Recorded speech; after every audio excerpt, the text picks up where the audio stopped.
Good afternoon. The government has issued a royal decree that will require all holiday lets to register with a central digital service.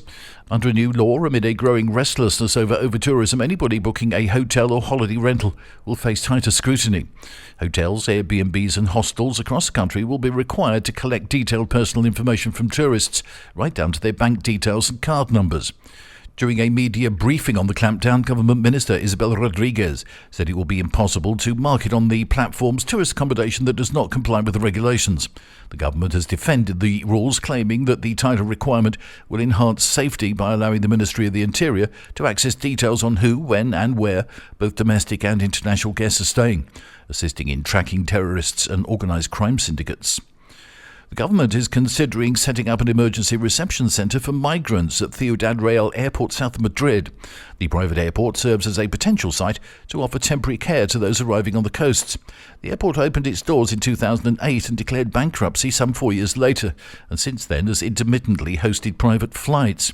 Ciudad Real's mayor described the proposal as a concentration camp, arguing that it would fail to provide the minimum humanitarian conditions needed to accommodate arrivals. The news comes as migration takes centre stage at a high-level summit in Brussels this week, where European leaders are set to discuss the bloc's approach to managing irregular arrivals in the future.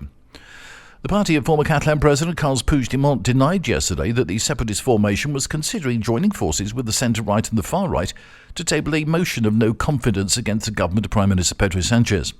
"We are not in favour of a motion of censure. Far from it," JXCat sources said. The denial comes just hours after the group's president said he was leaving the door open to joining a PP motion to oust the government. But he was forced to quantify his remarks in the face of a wave of backlash from within Sánchez's coalition government and from Catalan separatist forces. 3 people have been arrested and 8 others are being investigated for organised crime, fraud, coercion and assault. The Guardia Civil yesterday said it had already identified more than 100 victims who had been defrauded of at least €1 million. The victims have been persuaded by the group's leader to sell their assets and donate the proceeds to the association. A large part of the proceeds were invested in weapons. Police were able to seize more than 80 weapons in the course of several raids. In addition, the membership hoarded large amounts of cash, cell phones, tablets and computers. Numerous bank accounts were also frozen. The sect had lured its victims via social networks and spread a dangerous mixture of religious messages and calls for self-defense. The so-called messiah of the group warned his followers to arm themselves as the world and the church were against them. He even planned to barricade himself in with his disciples. After the man died of a heart attack in January, his widow took over the leadership. She is one of the 3 people arrested. That's the latest from TRE. I'm Bob James.